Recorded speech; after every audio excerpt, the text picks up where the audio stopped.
March the 4th, 1982. John Belushi is one of the most famous faces in America. Hollywood royalty. John was and is an American hero, and his life was an American tragedy. We all thought we were invincible back then. I mean, who doesn't when they're 23, 24 years old? He was a good man, but a bad boy, but extremely funny. He's a comic genius with a fatal flaw. John did everything in his life to excess. He was on a binge. I was going to go out there that night. It was just that close. Tragically, in 24 hours, Belushi will be dead, poisoned by a toxic overload of drugs.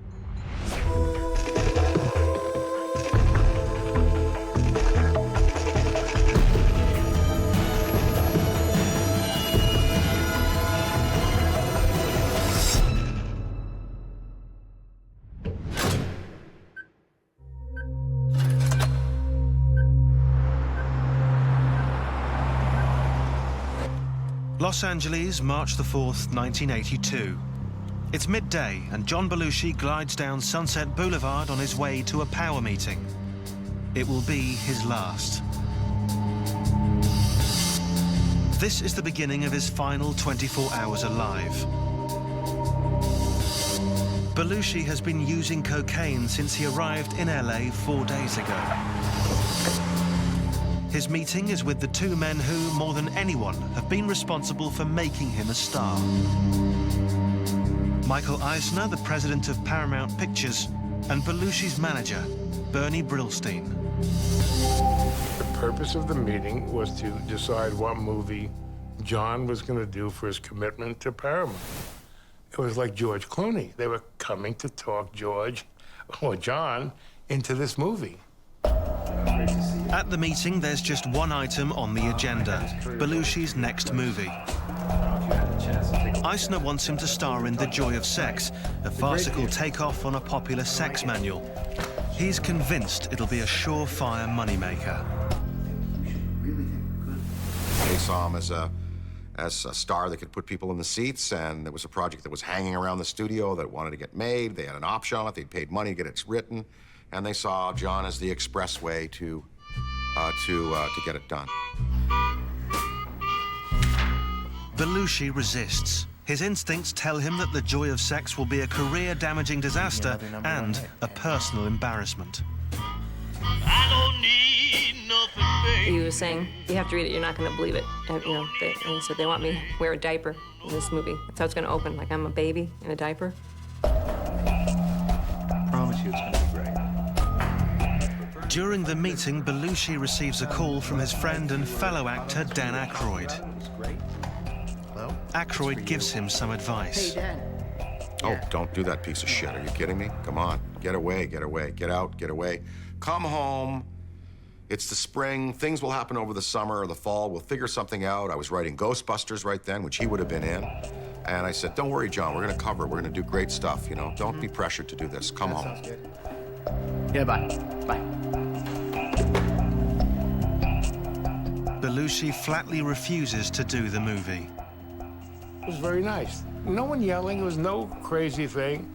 And it was finally decided that it was a stalemate. You know, no one was going to do anything.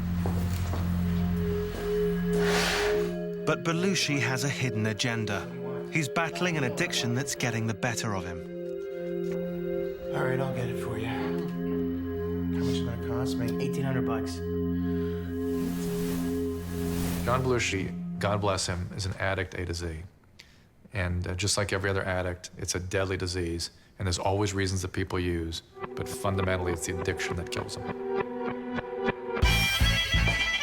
Just 3 years earlier, Belushi had the #1 movie, the top-rated TV show, and the #1 album, all at the same time. No other entertainer had ever done that. Well, that's one of those career highlights that one gets once in a career. John had Soul Man at the top of the record charts. He had Saturday Night Live at the top of late-night television. And he had the #1 comedy in the nation. And we all shared the abundance, and it was a time of celebration. You know, massive adrenaline rushes and just really good times. It was a heck of a ride.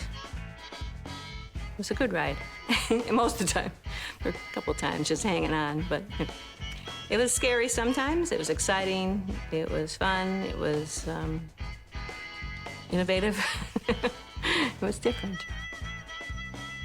Life with John was very fast. It always was fast. He always was on a fast track. He had a lot to do. He was very busy. John was a person who seemed on a mission in general in life. Like a little tornado. He just went through life and brought people along, and I think that most people enjoyed their time, but he did have more energy than most people. Belushi was a comic genius. He was unpredictable, outrageous, a master of slapstick. Like Keaton or Chaplin, any of those people, and I would definitely compare him to those people as a comedian. He had a great ability to physicalize. So he could make you laugh by raising his eyebrow. He wanted to do more, to branch out into more serious roles. But the studios only wanted the Belushi they knew from his earlier movies. They'd love to have me do Animal House goes to camp, Animal House joins the Army, Animal House rides a space shuttle, you know, but it's not the way I work. You know?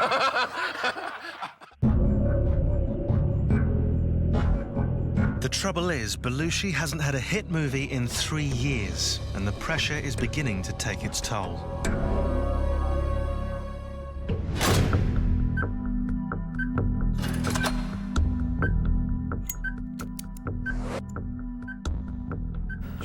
John Belushi has turned down the sex comedy the studio have lined up for him.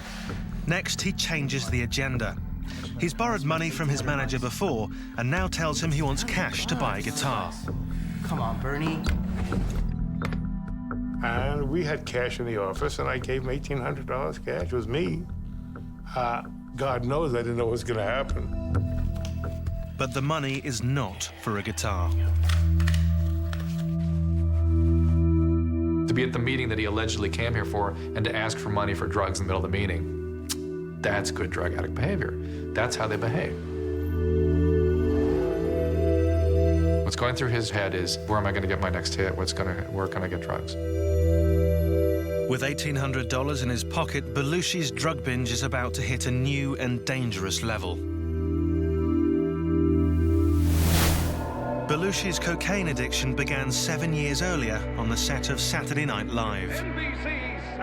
America was ripe for a new generation of humor, and we just hit it at the right time. Of course, we were absolute rebels, you know, and really ill-behaved and really bratty and ratty. Why me, man? I mean, why me? I think there was just an attitude of rebellion and irreverence, and don't trust the old order, which was part of why the show could succeed. In the late 70s, there was also a new attitude to drugs. Cocaine was easy to source, and the television industry was fueled by it. Monday, we come up with an idea. Tuesday, we wrote it. Wednesday, we read it. Thursday, we blocked it. And Saturday, it was on the air. It was, for a writer, it was great. We got to produce our own pieces. We were given a lot of autonomy. So from that point of view, it was wonderful. But it was video commando time. We were live. There was a lot of pressure and stress. I relieved it by punching out the ceiling in my dressing room so I had a little more air. People thought that was a temper tantrum. That wasn't. That was merely me physically trying to get a little more space in there because I was feeling claustrophobic. We let off steam on the weekends after the show. To be there and work there was to be like in a subway station for the rich and famous. To be at a party where, you know, there'd be Keith Richards and William Burroughs and Baryshnikov and Andy Warhol, you know, plus the cast, plus people from Hollywood, you know, all in the same place. And so that's sort of unduplicatable. But it's also a great lesson because after that, you know, there's hardly a party that is going to really impress me now.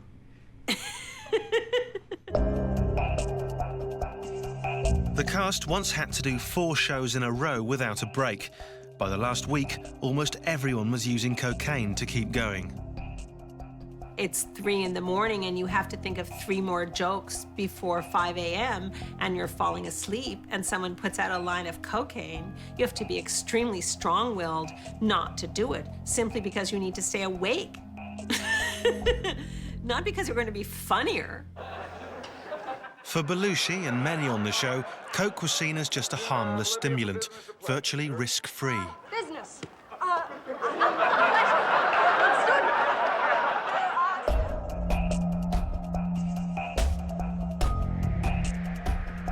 Thank you very much. You can go.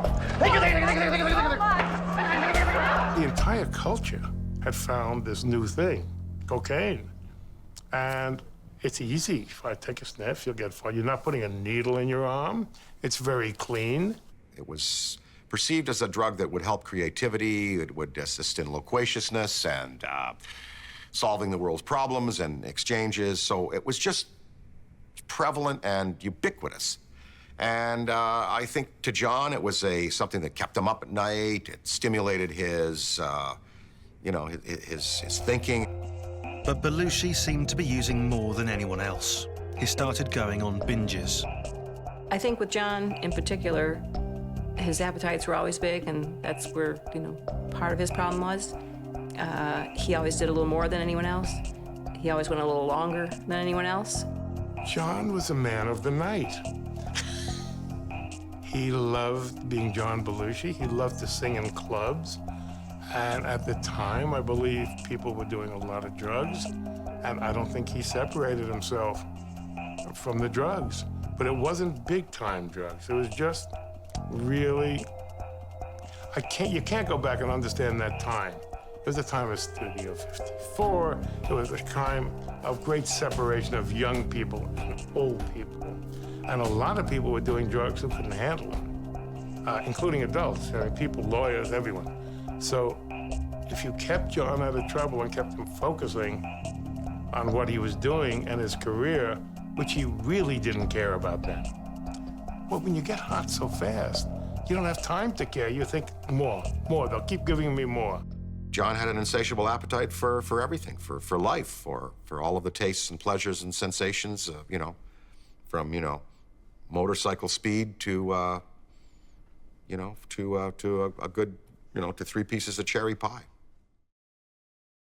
And he seemed like a bull. People thought he could do anything. And at that period of history, people didn't acknowledge the potential risk. There was a lot of sort of whatever sort of feeling about drugs and alcohol. They had no distinction between abuse and addiction. Addiction, you can't stop, even when you want desperately to stop. It's a biological process. It's different for different people, and once you cross that line or throw that switch, you're there. It's really a question of pharmacology and biology than any real psychological issue. The speed with which you get there sometimes has to do with what's going on emotionally with you, because you're looking for solutions, trying to feel better, can't regulate, can't trust. But once you're there, you're there. Everyone thought it was the hippest thing in the world. And no one thought they'd die from it. No one. Without realizing it, over the 3 years he worked on the show, Belushi developed the addiction to cocaine that he would struggle with for the rest of his life.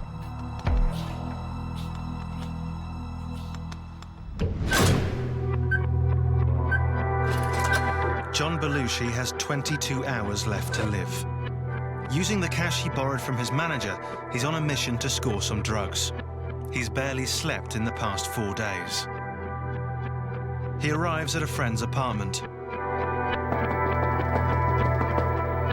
She has a valuable contact who's also there, Kathy Evelyn Smith, a dealer and junkie. How you doing? Welcome to LA. How are you? Smith has spent years traveling with rock bands, supplying them with drugs.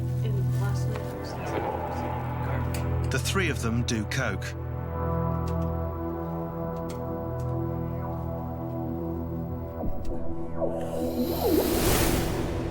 Belushi's wife Judy is at their home in New York.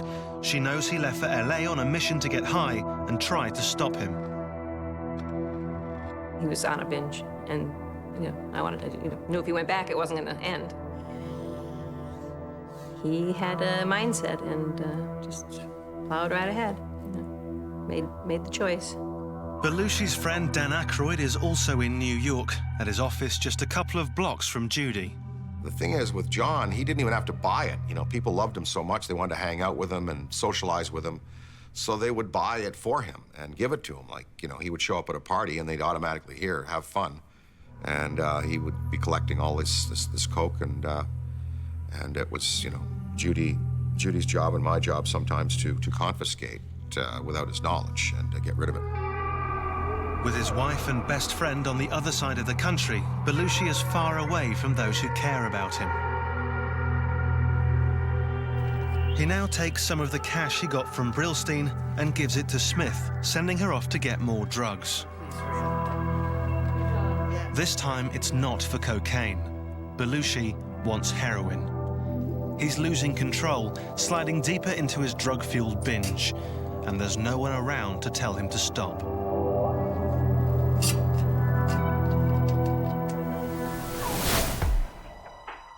Just 2 years earlier, Belushi and Aykroyd were about to take the Blues Brothers on tour. They'd created the characters on Saturday Night Live, and the movie had been a smash hit. But Belushi knew he had a problem, and he wanted to deal with it for the tour. He hired a bodyguard, Smokey Wendell, to keep him away from cocaine.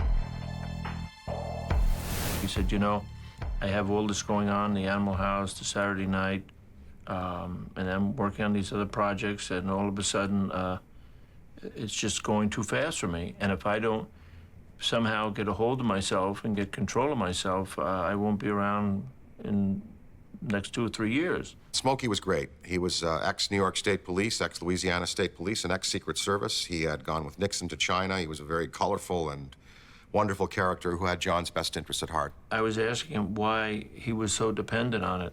Why did you always have to feel the need to go? Because most of the time, it's usually basically loneliness, pressure, more insecurities in yourself that you can't live up to that. And I believe when we talked about it, it was that. People always wanting him to be funny, people always wanting him to be on. There was no space. So that's why he would have to go to Candyland. On Belushi's last day, the drug that had once offered an escape was now controlling his every move.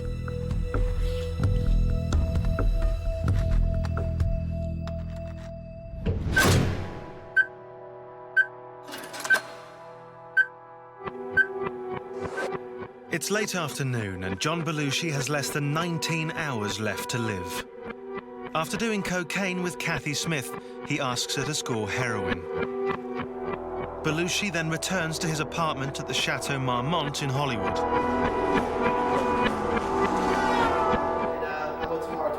He makes a number of phone calls, first to Brillstein saying he's changed his mind.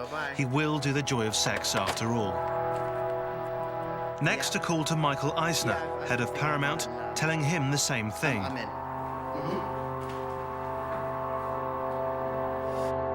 Belushi now phones Eisner's senior vice president, Jeff Katzenberg, and arranges to meet on Friday. Tomorrow afternoon. Sure. In a typically outrageous Belushi move, he tells the Paramount executive to give him a wake-up call. Okay. Katzenberg writes it in his calendar. Thanks. The executives believe Belushi is now on board. I have medical students every day in my unit, and I always train them to put their fingers in their ears when an addict is talking to them, because what they say is all bullshit, it's all obfuscation, it's all distortion, it's all their brain trying to find a way to get them out of there so they can continue using. So what you got to respond with an addict is how they make you feel, and learn to sort of intuitively read all that. And so this issue of John weighing out scripts and being so disturbed by that, there's no addict I know gets into that kind of nuance. It's more that he wanted to go use, he didn't want to do anything. True to form, the next call Belushi makes is to Kathy Smith to find out if she's scored the heroin. He wants to hook up immediately. Kathy, it's John. Yeah. How fast can you get here? His brain at that point will be going, use or die, use or die. The brain believes if it doesn't continue using, and believe is not really an accurate word, it manifests through neurobiological mechanisms that if the individual doesn't continue using, they will die. So use or die. Belushi shows no signs of slowing down. He and Kathy Smith spend the next 4 hours constantly on the move. Buying and consuming drugs, the pace frenetic and surreal. At one point, Belushi calls Dan Aykroyd in New York. He left me a message, a slurred, drunken kind of message that was just indecipherable.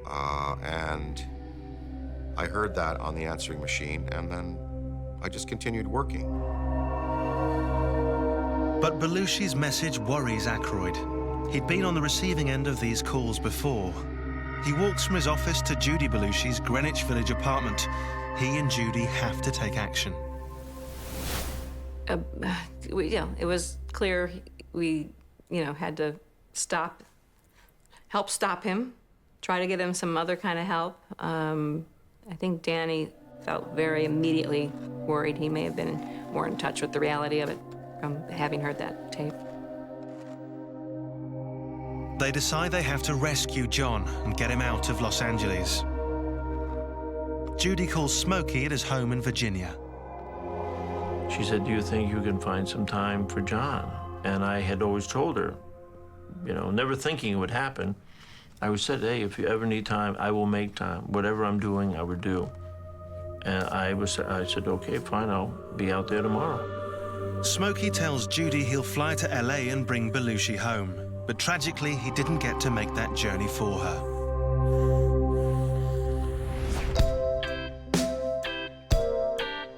Judy and John were childhood sweethearts. They met at high school. She was 15, he was 17. The first time I saw John, he was on stage. He was doing the varsity show, the big event in town.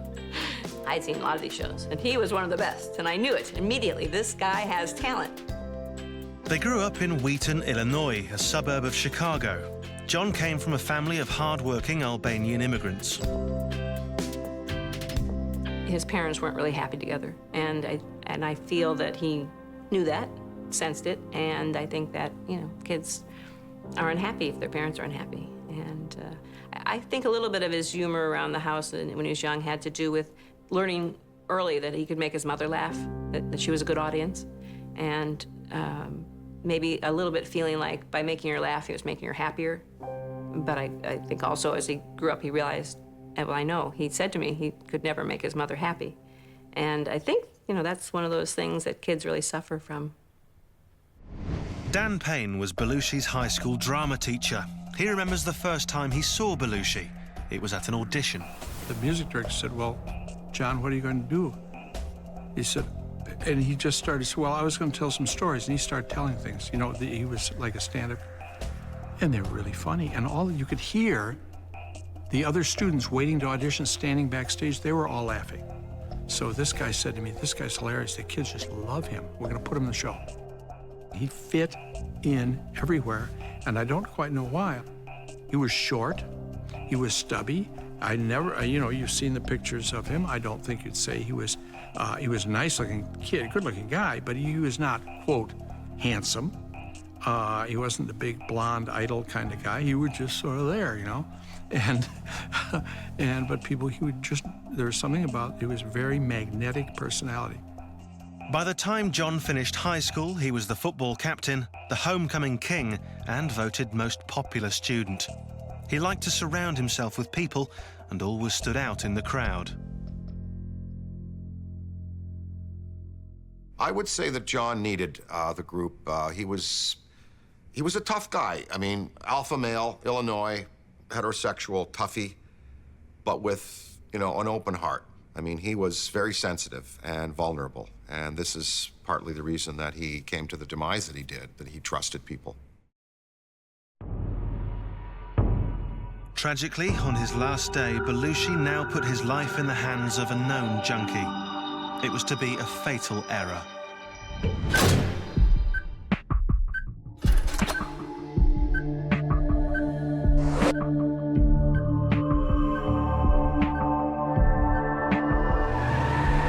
It's now early evening, and Belushi has less than 14 hours left to live. He and Kathy Smith arrive at the Roxy nightclub, a Hollywood landmark that leads to an exclusive upstairs bar on the rocks. Celebrities can do what they want here without being bothered. Slipping through a side door into the bar, Belushi is agitated, his mind racing. He's complaining to anyone who'll listen about the pressure he's under to do the joy of sex and the pressure of being John Belushi.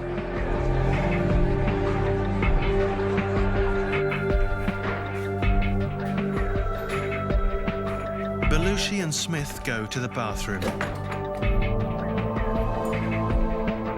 A potent cocktail is being prepared, a mixture of cocaine and heroin that produces an immediate euphoric rush. It's called a speedball.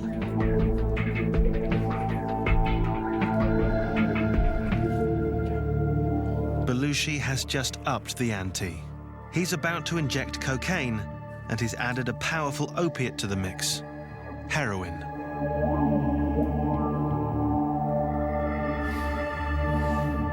It's an extremely powerful delivery of large doses of the drug right to the brain. And what you see in humans when they're delivering the cocaine by this mechanism, they begin behaving like laboratory animals. Laboratory animals, when you give them free access to cocaine, will use straight for a couple weeks and die. That's just about what humans do. They will either run out of money or they will die.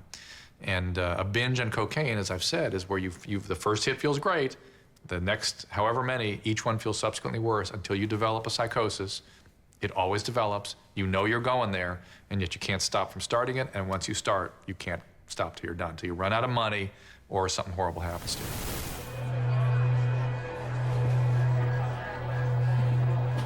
Belushi and Smith spend 5 hours at On the Rocks, making more than one trip to the bathroom. Belushi seems unable to stop. By the way, if John Belushi stayed in Wheaton, Illinois, where he was born, he would have been the same guy. Same way. You can't blame someone for someone's drug problem. It's the person who thinks he can handle it, then all of a sudden he can't. And when you're doing drugs, all you want are drugs. You don't want a career. John was really good at creating characters, but he hadn't gone through the maturity, which there's no age for it. But I think maybe it was a little, it was late. He was 33 when he died. He hadn't gotten to the point where he let go of the child, didn't let other people define him, and decided for himself that he was who he was, a good person worthy of everything good that came to him, and those kind of ideas that I think give you your strength. And he didn't have that. On his last day, Belushi is a shadow of his former self. His body is slowly being destroyed by the drugs he's consuming.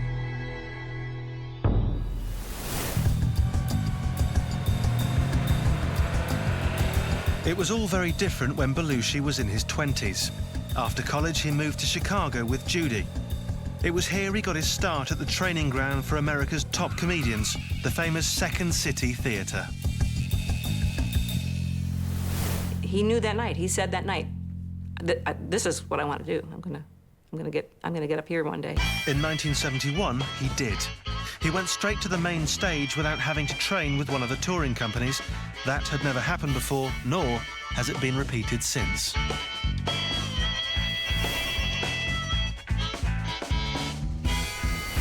Oh, he was incredible. He walked on stage, he didn't have to open his mouth. One knew that he had enormous presence, and then he turned out to be a good actor. Belushi was a high-octane performer. He pushed at the boundaries for the rest of the cast. Of course, it was the perfect scene for John because he was given permission to be insane, you know. And John was one of, like, our bellwether. He sort of rode point for us as our little comedy wagon train went out into the wilderness. If John went, wherever John went, you know, anything south of John was sane. An actor has a very ambiguous position vis-a-vis an audience. He has to expose himself to them, so to speak, and he has to ask them for his confirmation. And there's something in him that needs to ask, and something in him which hates that need to ask. There was no sign of the addiction problems to come that were to destroy Belushi. When he was at Second City, I think he was still young enough and buoyant enough that he didn't need a lot of pharmaceuticals to amuse him. He was so just thrilled to be on stage. I don't think he was more pharmaceutically inclined than the culture around him. He had an enormous amount of self-assurance and confidence, way beyond either his age or his level of achievement. He just knew he would make it, and you knew he would make it. Chicago was, I think, a big formative time for John. He was on top of the world there. It was the safest place to be. He was successful. He was supported by his teammates. People would come in from out of town to look at him and say, "You're doing a great job. Come out and screen test for us." But he could always return home to Chicago. He could count on the audience to embrace him. He knew what restaurants to go to. He knew where to get coffee at 2 in the morning if he wanted to take a walk. He had nice roommates. He had Judy, who was fabulous and supportive in Iraq. It was he still had a dream. And so I think nothing could compare to those days. After Second City, Belushi got his break on Saturday Night Live. But everything changed when he won a part in the low-budget movie Animal House. He became an international superstar overnight. Opening night, I had never seen anything like it in New York. It was just crazy. The theater was crazy. So it was a big night. It was a premiere, and it was in New York City, and he was like, one of the stars of the movie. And it was a moment of innocence, because we went forward from that room, and I don't think it was ever the same. It's just took a turn. It wasn't all bad by any means. There was a lot of good that happened after that, but it was just sort of a real moment that changed after that. Well, you get to those heady atmospheres, it's sometimes tough to stay anchored, and I think that was certainly a factor in the usage of the cocaine and the vulnerability of John, the people who were preying upon him and kind of sucking his energy in that psychic vampire sense, It had taken Belushi just 7 years to make it. On his 30th birthday, he'd reached superstar status. He was #1 in every medium, film, TV, and rock and roll. But in 3 short years, he would lose it all.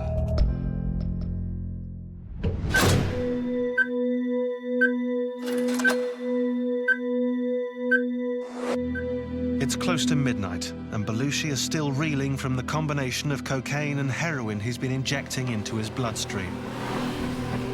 After 5 hours at the bar, Belushi and Smith leave. Belushi tells Smith to stop the car. He opens the door and throws up. Now they're heading back to the Chateau Marmont, Belushi's final destination. At bungalow number 3, Belushi rushes to the bathroom and is sick again.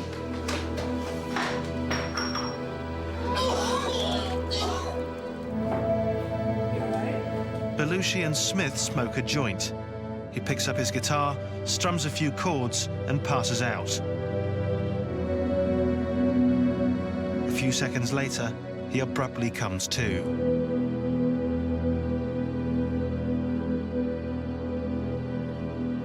At 3:15 a.m., Kathy Smith injects Belushi with one more speedball. It will be his last.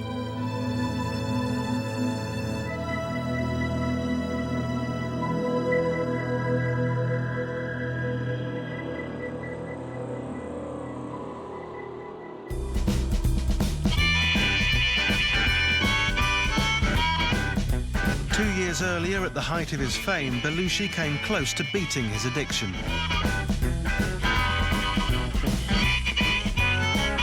Before taking the Blues Brothers on tour, he hired bodyguard Smokey Wendell.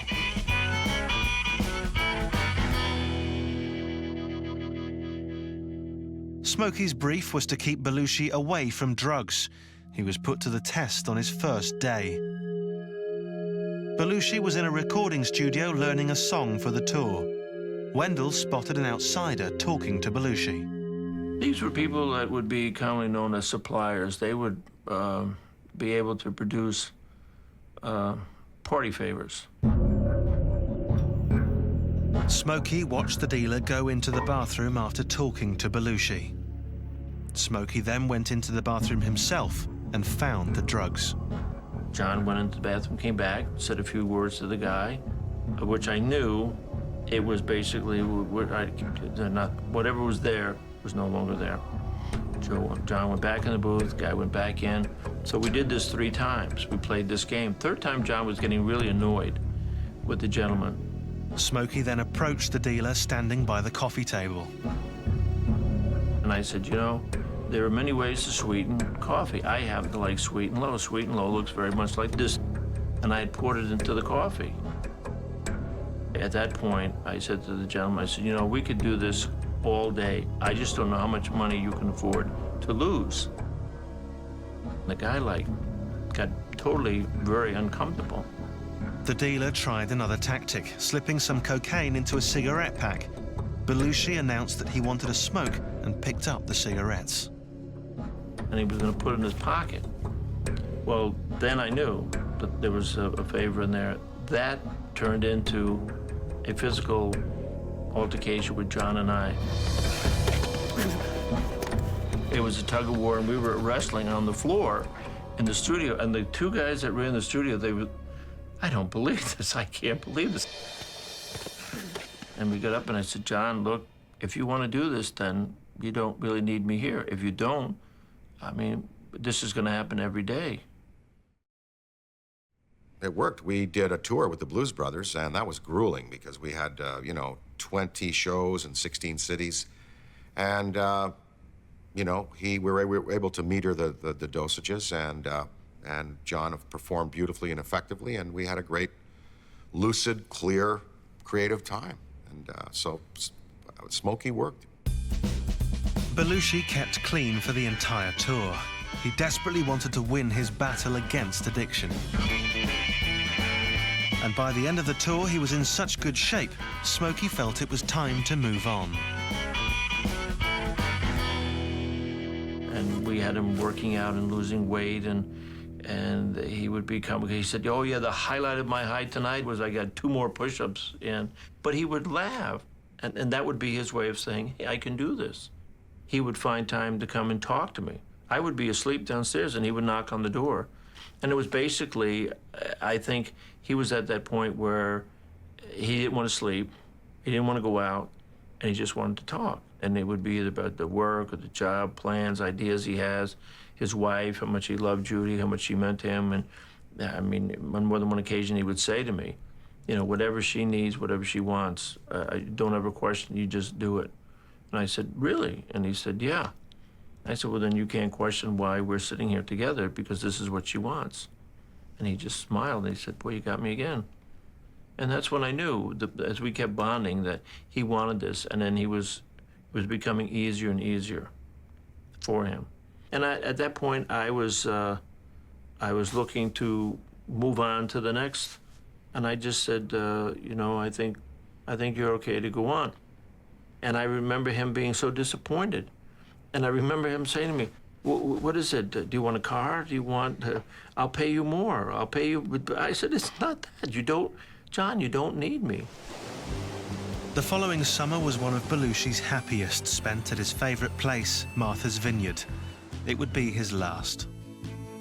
You know, it was beers and wines and occasionally a little of the green stuff, but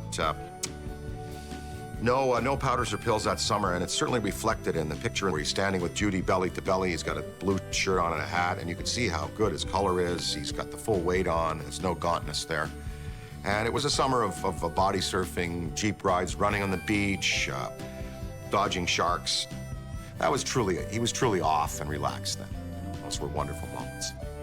He did have more energy than most people, and that was his, need to slow down sometimes was something he had trouble doing. But once he got slow, he was real slow. Put him on a beach and he could stay there all day. Just keep bringing some food, water, he'd be fine. At the end of the summer, Hollywood came calling again. Belushi agreed to star in the comedy Neighbours with Dan Aykroyd.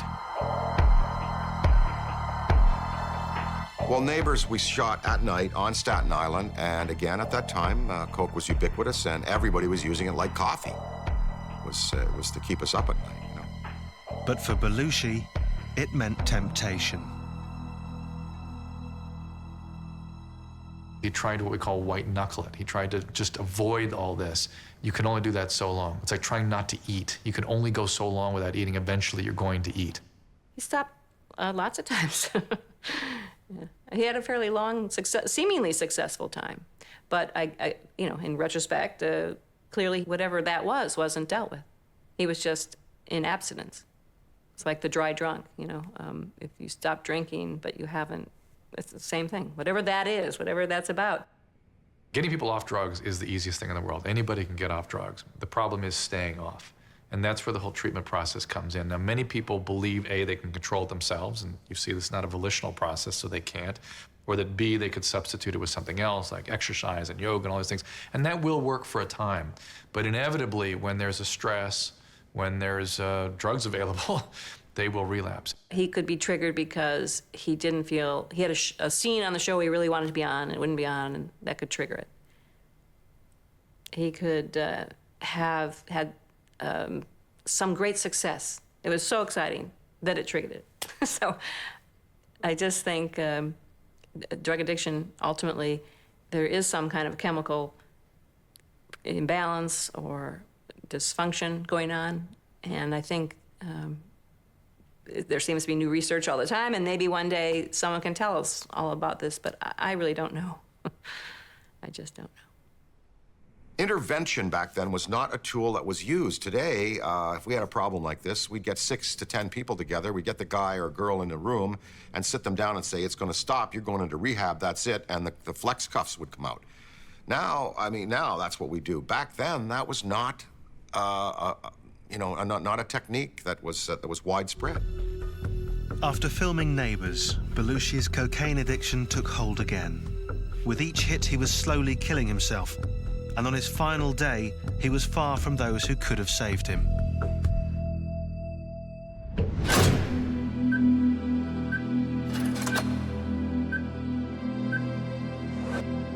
It's just before dawn. John Belushi has 6 hours left to live. He's been injecting cocaine and heroin all day. He complains of feeling cold. Kathy Smith puts him to bed and turns up the heat. Belushi lapses into sleep or unconsciousness. He's dying of his disease at this point. This is not an overdose. This is toxic, chronic toxic effects on the body, overwhelming him finally. Smith writes a letter and orders toast and coffee from room service. At 10:15 a.m., she makes one last check on Belushi. He's snoring. She puts her drug paraphernalia, a syringe and spoon, into her purse and leaves. Belushi is now alone in the bungalow. His wife Judy and best friend Aykroyd are at home in New York. Sure, I mean, I felt like I should have been with him that whole time out there. It would have been different if I was there. But you come back to a point where you realize, well, first of all, it might not have been different if I was there. And it's just a life, you know, life. You gotta let go of it. You gotta know that's what that's what happened. That's all that you can, there's no more. That's it. Can't redo, so. Or I was going to go out there that night, you know. It was just that close, you know. It was really close, like a hair close, you know. Yeah, you know, of course, I will always feel for the rest of my life that maybe I didn't do enough, and but he was alienating us at the end as well, you know, and pushing us away, and he'd get real mad if you took the coke away, and you know, and you know, it was. But I'll live with that for the rest of my life. That we didn't get there in time.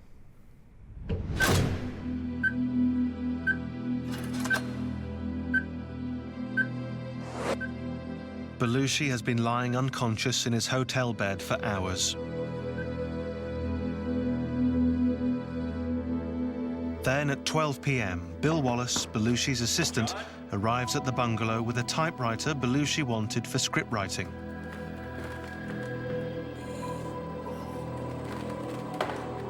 John! Wallace immediately senses something is wrong. He can't hear John's usual snoring. John, come on. We're gonna be late.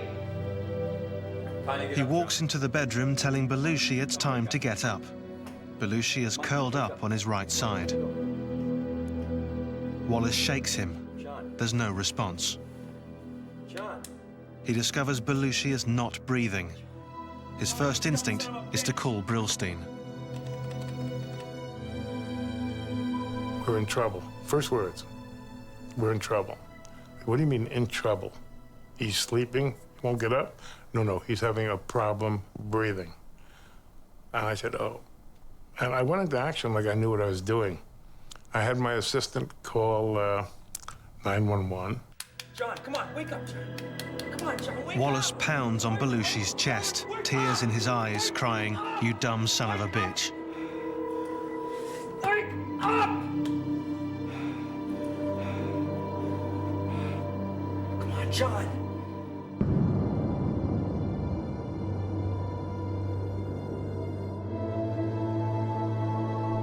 I went to the Cedars-Sinai to wait at the emergency entrance so no one would know John was coming over. At the Chateau Marmont, paramedics place Belushi on the floor. Not knowing he's already dead, they suspect a heart attack.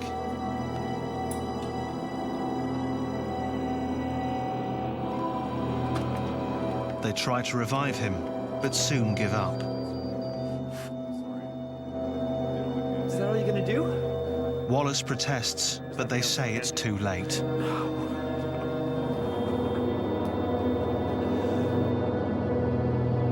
John Belushi died on the morning of the 5th of March, 1982. At the Cedars-Sinai Hospital, Brillstein waits and waits. The ambulance is not coming. And finally, one of my assistants called and said, Bernie, you can come home, John is dead. And what do you do when you're alone in a phone booth? No one had a cell phone then. And one of your best friends died. You can't believe it. I, of course, felt responsible. You know? I know everyone says this wasn't your fault, he would have gotten the money someplace else, but I gave him the $1,800. You know? Do I wish I hadn't? Sure. It was his money. You know? He had made it for me, I gave it to him.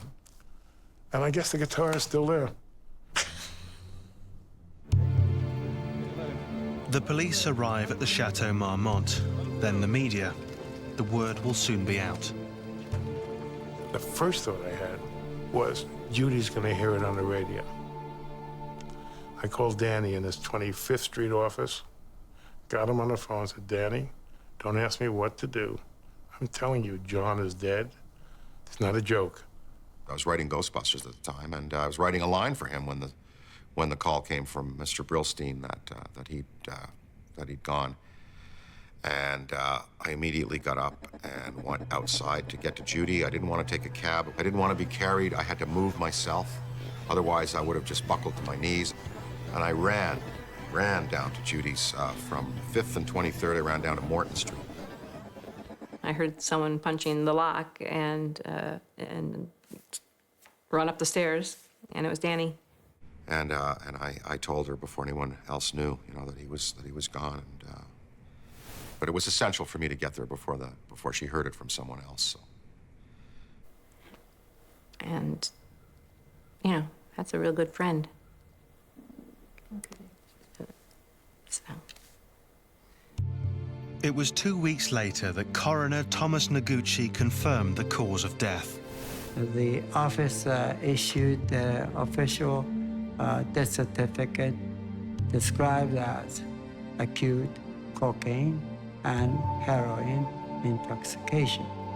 An examination of Belushi's arms revealed that he'd been injecting for some time. He had injection sites both sides. I mean, no, this is not an overdose. This is toxic effect of intravenous drugs. It's hard for me to believe that he was doing intravenous drugs for only 4 or 5 days. This does not look like that kind of situation at all. It's like somebody's been doing it for a while and finally dies of it. Kathy Smith was arrested and eventually served 18 months in prison for her part in the tragedy. She was convicted of involuntary manslaughter. Every year, thousands of fans still make the pilgrimage to Martha's Vineyard just to stand at Belushi's grave.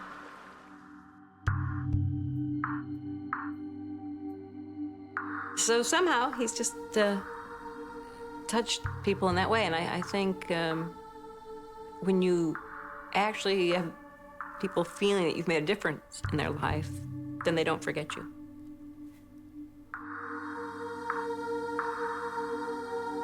Four years of television and 7 movies, and we're still talking about him.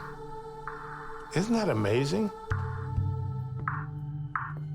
You get a sense that we do meet those who've gone before, and we meet them in the form that we knew them. And they meet us in the form that they knew us. And just for a while, not forever, not for eternity, there is a reunion there. And it's going to be one rockin' night.